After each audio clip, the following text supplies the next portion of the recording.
So the language that I use is English or American, and I use kind of snowboarding terms because I used to snowboard, and I love just like the style of like karate and like how it can look and be like stylish. And when I was snowboarding, that's what snowboarding was about for me. So I use like Americanized terms for karate. So that's what we're gonna go with, but I try to teach about my religion and Japanese culture to my students. And if you want to know the Japanese names, then we should definitely do that. Like I think like a front high kick, like that, I think that's magiri. And then we have like a kosa and things like that, which I encourage people to get into. But these, I think we're just going to use English. So we'll do stances real quick. So I mean, if you're working and you're first getting into athletics, like a skiing stance or good athletic stance like this, like with no shoulder, just to get used to having to do anything athletic, even if it's just going for a walk or something, just to kind of have like a strong base. And I teach stances first, and if you test into a gray belt, it means that you've shown me that you actually want to pursue a black belt. And if you test into a gray belt with a single black stripe, it means that stances are good. And if you test into a gray belt with a double black stripe, it means that blocks are good. And then triple black stripe is punches and kicks. And then black belts, you have to learn grappling, and you also have to learn how to block into submission. And then I normally do kumata training, so I don't just teach this in katas. I teach these stances, these blocks, kicks, and punches, and then I spar with people to test them into belts, which is kumata training. And I have one main kata for self-defense, and then one main kata for basically blocking into submission. So we have the athletic stance. So basic karate stance is it's kind of like a diamond right here, and people use it in a lot of katas. So we can call it whatever we want to call it. Right here, your feet are basically at like a 45-degree angle, and you're gonna throw like that and present like that. So it's really just like a pizza, like that, not like that, like that. That's one basic karate stance. And then you bring your feet in so they're touching together. So down like this, and over like that. So we have out like this at like a 45, put your hands down, bring it like that, so your feet are basically touching.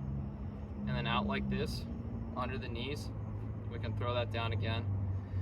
And this is a good stance, you know, to kind of work with under your knees for like even loosening up. So a big thing that I do with some of my students is working on the swim move, because karate punches, they're not like boxing punches where you come up from your shoulder and rotate. Your power doesn't come from your shoulder. Your power comes from your entire body up through your shoulder blades. So it's important to have your feet onto your shoulders to be able to kind of feel it through your shoulders and be solid. If you want to shuffle like that, shuffle like that. So that's the first three main stances. So if you want to cycle through it, triangle, pizza, whatever, at 45, and you bring it in like this, double, even touching like that, and you go out like this for a good just athletic stance like that. And then a basic training stance, which can be the fourth one, is like this for a training stance. And it helps to get low and be able to even do blocking and stuff like that. And this is stuff that people in Japan will train in karate with katas. I don't train that way. I train a lot of MMA, so what I do is I train through kumata, so I'll actually say, and I want you to be able to block that.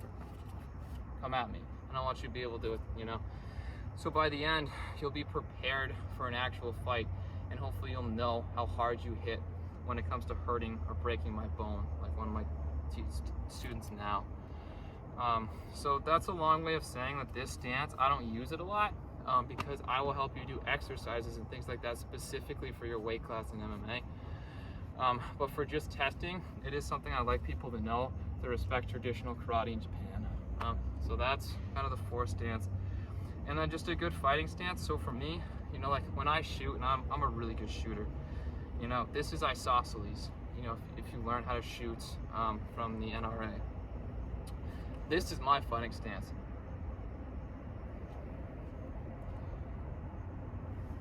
And it's lower profile.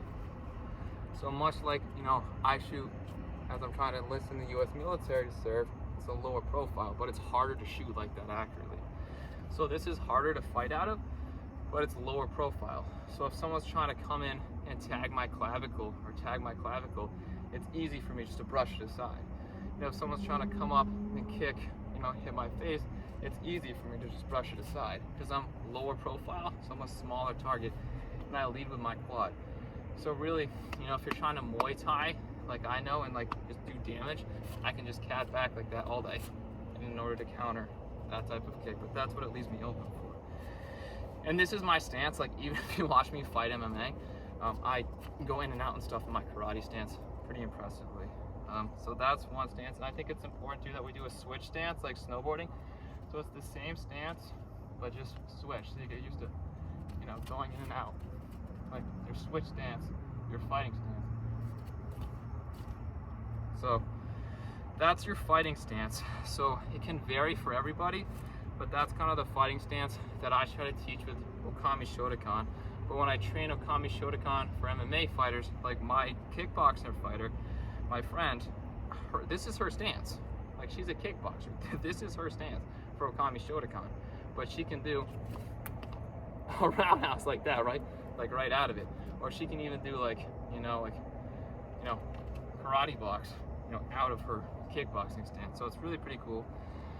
Think for yourself, decide your primary discipline, but for strictly speaking for karate, when I teach it, if we're gonna do it like international, this is the stance that I like for you to work on, and we can do that later.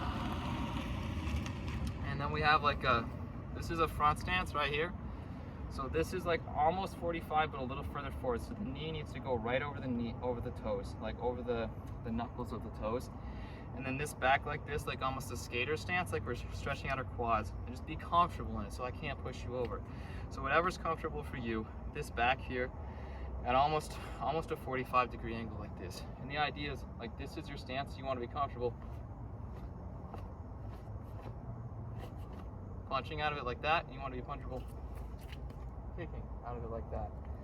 And front stance is more of a training stance too with katas, but if you watch me fight, like sometimes when I fight, I'll come in and I'll like tag the liver and I'll get down low and I'll go back like that into a back stance, which is why in karate they do use those stances when they're sparring and things like that.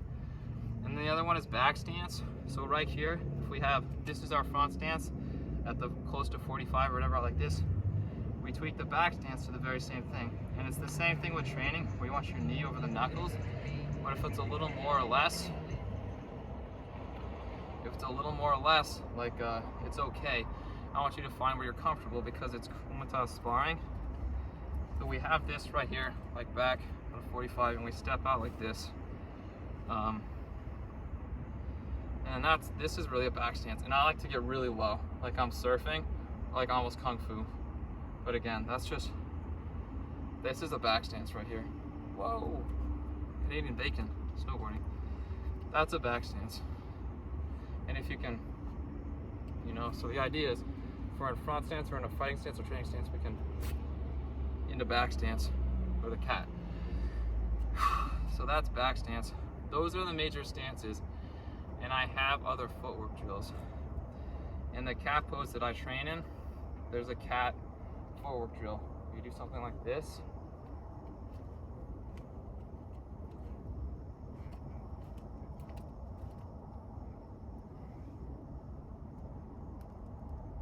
And what that allows is when we're in a fighting stance, cat back, cat in.